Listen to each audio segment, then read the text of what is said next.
Deeper and deeper they descend, into the tangled tunnels of the Underpipes. They move as fast as Cadmus is able, but the healer's breathing is laboured, and he has to stop and rest frequently. After being held for so long in confinement, Mina knows that he must be at the very limits of his endurance. They pass through a cavernous machine room filled with monolithic, dwarven-constructed apparatus, whose purpose even Mina cannot discern. They travel past huge overhead pipes, endlessly disgorging raw sewage in a thundering waterfall of filth. Despite Cadmus's dire warnings, the knocking on the pipes has long since stopped, with no sign of the pipe runners. But a new fear has begun to gnaw at Mina's gut. If she had to work her way back from here to the place where she started, Mina is not at all sure she could manage it. This place is an impossible maze, with no rhyme or reason to the twisting, ever-branching conduits and tunnels.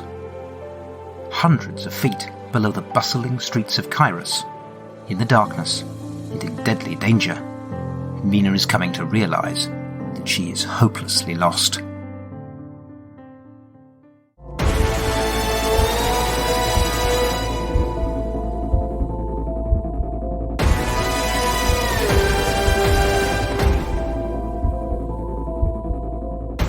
Hello and welcome to The Lone Adventurer, an actual play solo RPG podcast with me, Carl White.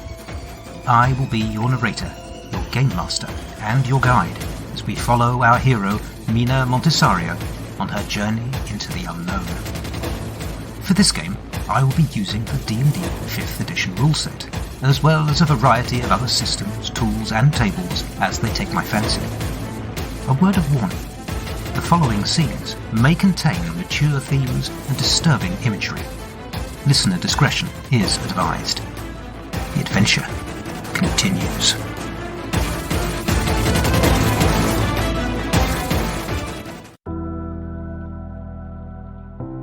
Last time on The Lone Adventurer, Mina entered the Underpipes and discovered Cadmus, a devotant of the life-bringer colossus Angrily. Cadmus had been held by the pipe runners for months in unspeakable conditions. Freeing the healer, Mina realized the two of them would not be able to ascend the pool shaft together, and she was not just going to leave him to his fate. Instead, the pair fled into the tunnels, hoping to find a way to escape. But so far, all they have found is more tunnels and more danger.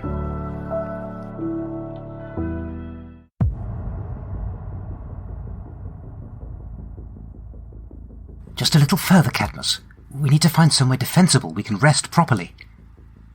The healer can only nod in reply. The pallor of his skin and the sheen of sweat on his brow evidence that if they don't find somewhere soon, it's likely to collapse. Mina is in not much better shape. The burns inflicted by the fire snakes are raw and painful, and the cut to her thigh has opened again during the forced march.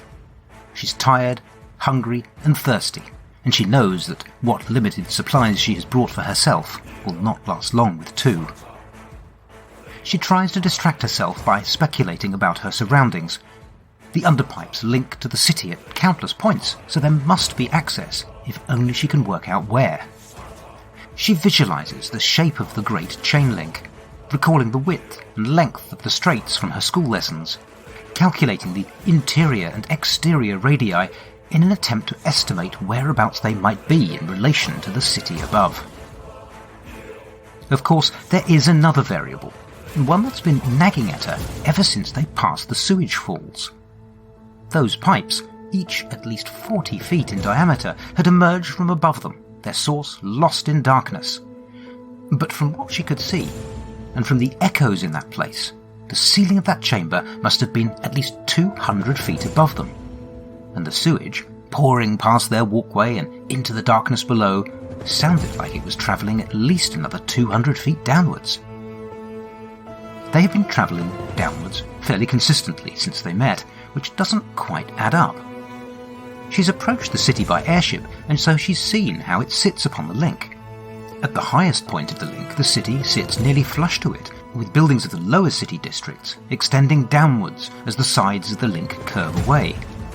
but for them to have travelled to these depths, the only logical conclusion is that they're within the link itself.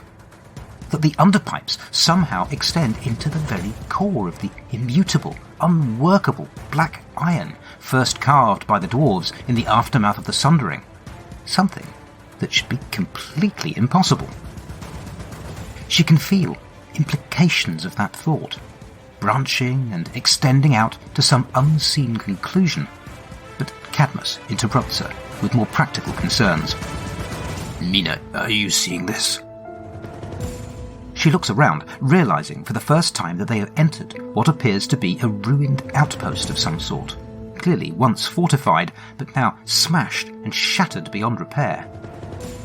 The ground is piled high with rubble, bent and rusted sheet metal and iron pipes, tattered scraps of tarpaulin. A thick metal door, buckled and dented, lies in the centre of what looks like some sort of bunker, smashed clear off its hinges. The whole place looks as though it has been hit with a wrecking ball, repeatedly. What happened here? Mina asks, picking through the wreckage. Oh! Cadmus hurries over and then sees what Mina has found. There is little more than clothing and skeletal remains. Cadmus gently examines the corpse before saying, I'd guess he's been dead for a year, maybe 2. Died from a hugely powerful blow by the looks of it. See how the lower skull, the clavicle and the ribs are crushed. Mina stands, looking around, and spots a half-open leather pouch nearby.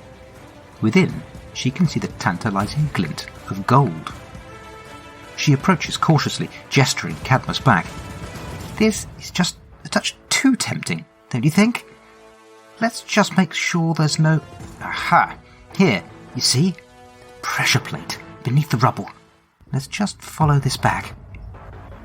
She traces a path to a comparatively undamaged metal box attached to a wall, and 2 curved brass funnels extend out on either side. I think this is some sort of alarm. Perhaps it was a warning system back before the place was destroyed, but now it's been hooked up to that pouch over there, designed to provide someone with notice if they have unwelcome visitors. Which suggests that whoever that someone is, they are close enough to be able to hear the alarm if it went off, Cadmus observes. Mina nods, but she's only half paying attention. She's studying the pressure plate carefully and biting her lip. You know, this shouldn't be too hard to deactivate. Cadmus looks unconvinced. Is that really wise, given that whoever set this trap is probably nearby? If something goes wrong, we'll be announcing our presence, and even if it doesn't... Mina interrupts. I know it's a risk, Cadmus, but we're short on options. You can't go on much longer, and truth be told, neither can I. We need to rest. Properly rest, I mean. And this is the first place we've come across that's even vaguely defensible. If we dragged the door over there and laid it across the doorway and maybe blocked that exit with those metal sheets. But we need to disable this alarm first. We can't risk it going off while we're moving around. Cadmus looks like he might argue, but seems to lack the energy. As you say, let's be done with it then. Mina extracts her tools, fixes her monocle in place and gestures to Cadmus. Okay, this is going to be a little delicate. I just need you to put your finger under here. Do you see? That will prevent the plate from making contact there while I'm removing these connectors. Now, hold steady.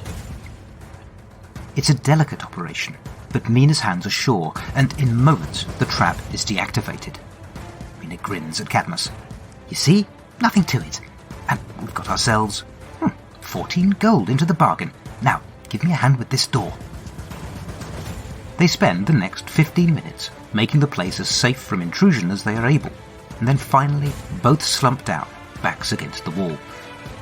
You know, Mina says, utterly exhausted, I think whatever smashed into this place and destroyed it was some sort of mechanical construct. Did you see the dents in the door? And those ones over there on the wall? Fists by the look of it. Massive metal fists. Cadmus smiles, and Mina is fairly sure it's the first time she's seen him do it. Mina, does that brain of yours ever stop working? It's about to. she concedes, though one of us really should take watch. They're both asleep before she can finish her sentence.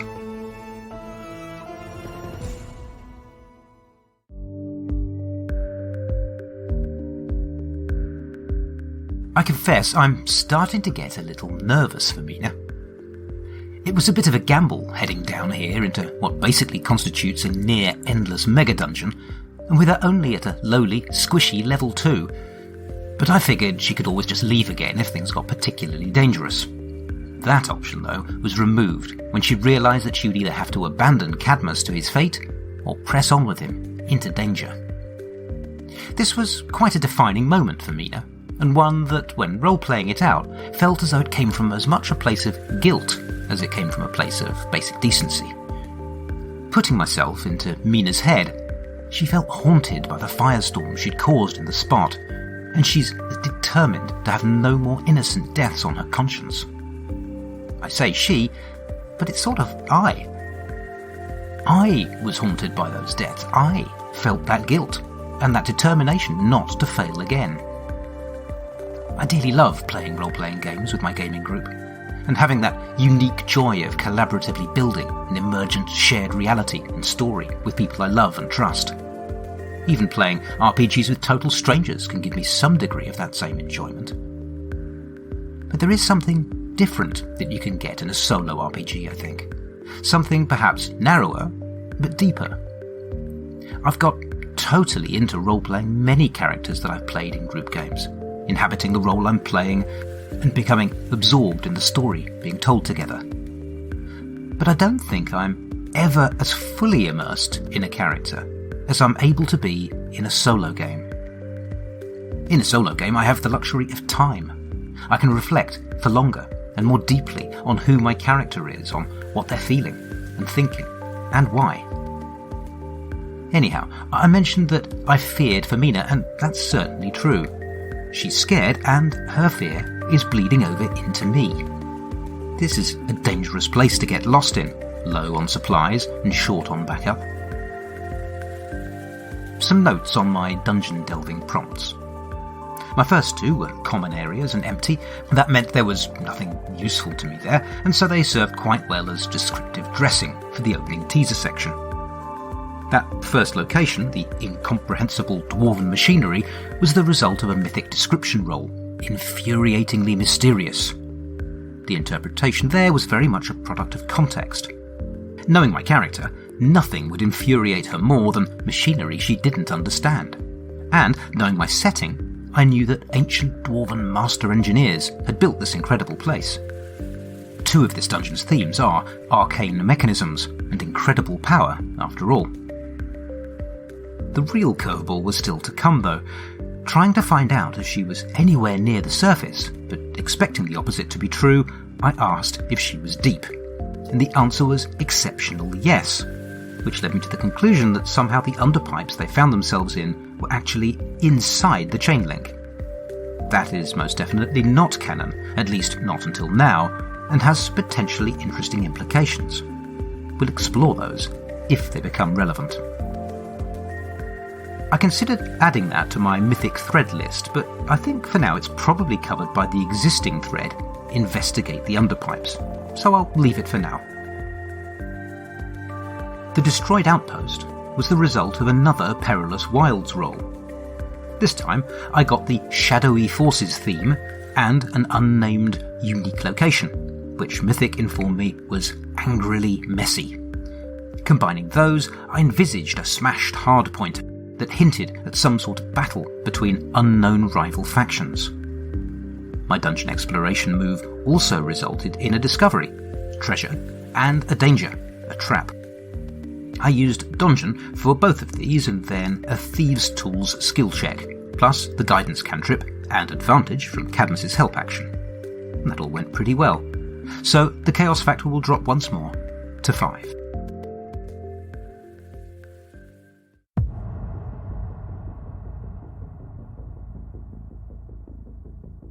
Mina wakes.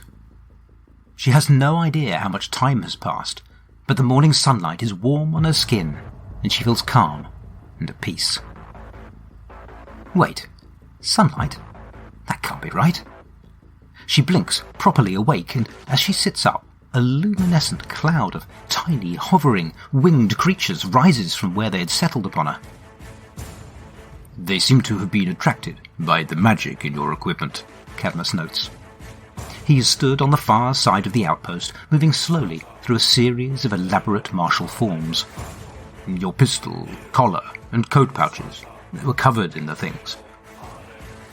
Mina gets to her feet, and the glowing, gossamer-winged cloud dissipates.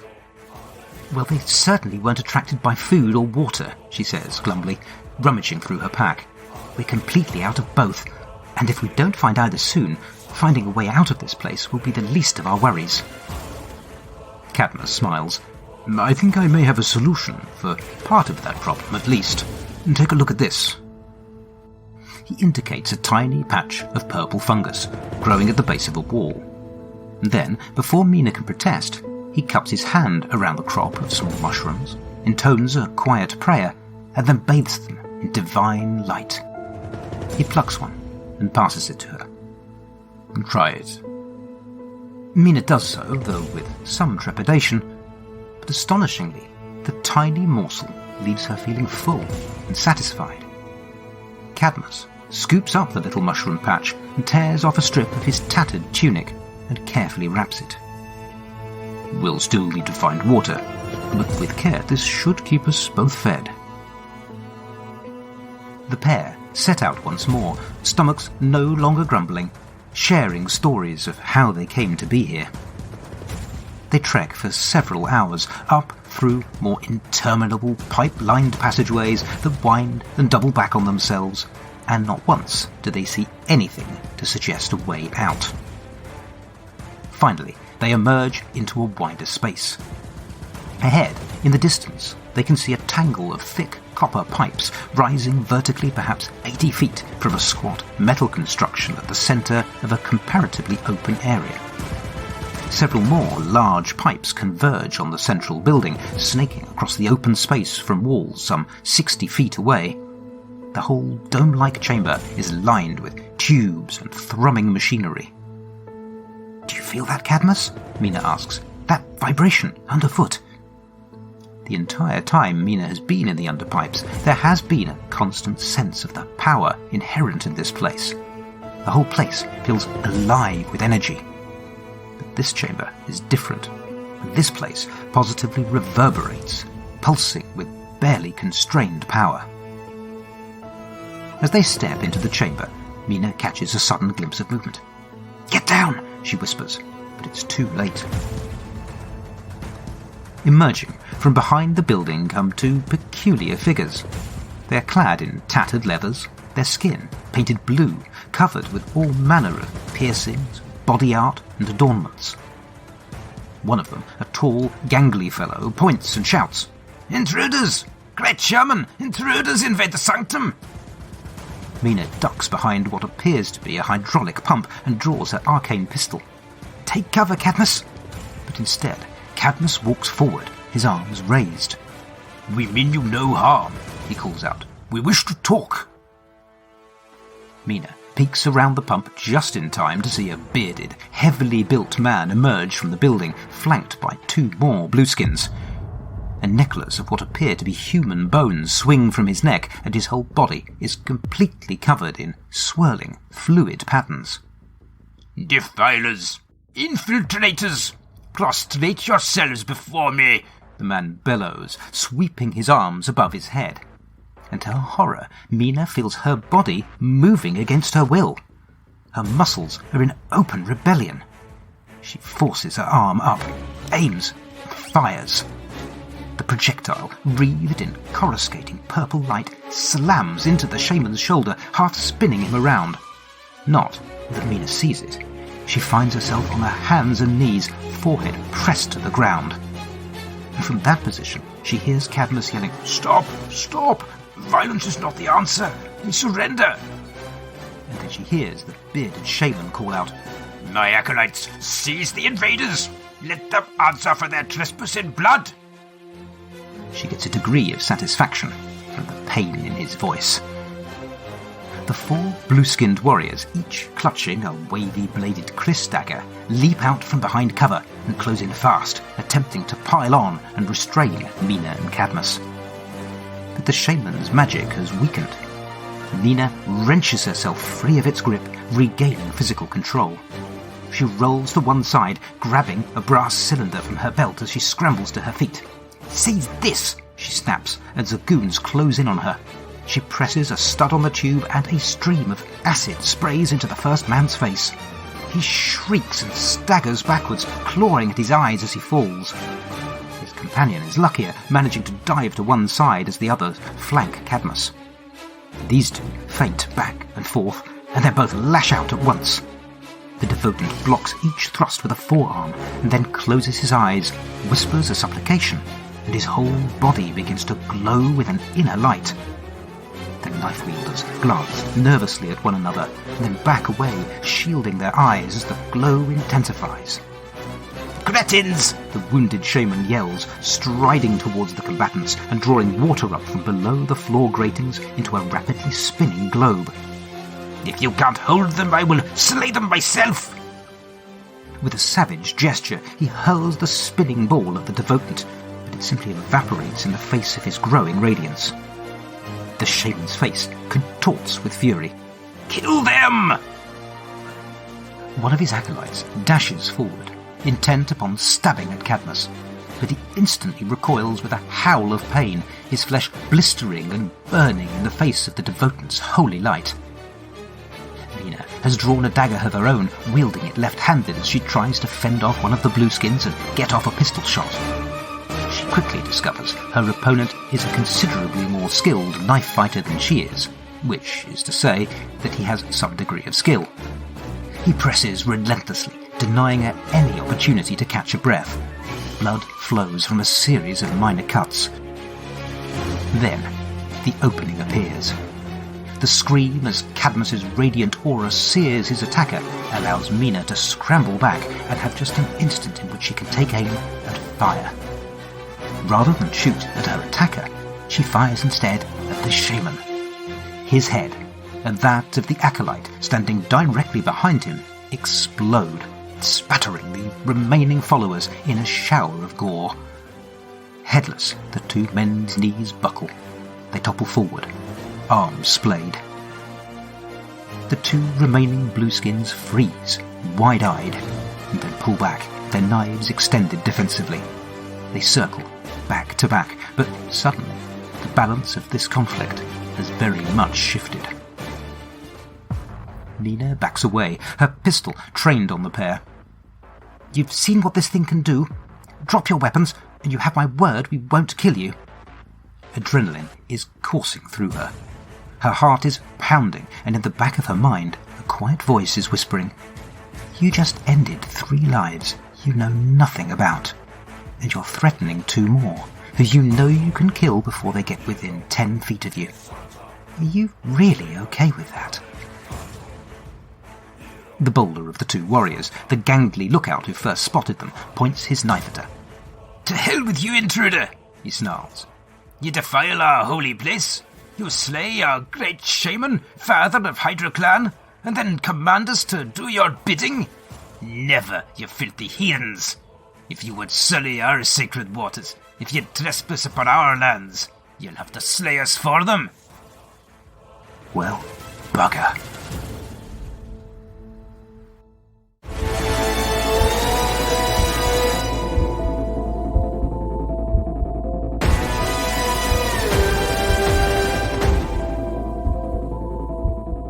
You have been listening to The Lone Adventurer, a solo RPG podcast played, written and performed by me, Carl White. If you've enjoyed this episode, please consider leaving a 5-star review or telling your friends. It really is a huge help. You can find show notes at theloneadventurer.podbean.com. I include any links mentioned on that site, as well as my interactions with the Mythic GM emulator and any mechanics information. The story will continue in the next episode of The Lone Adventurer. Thank you for listening.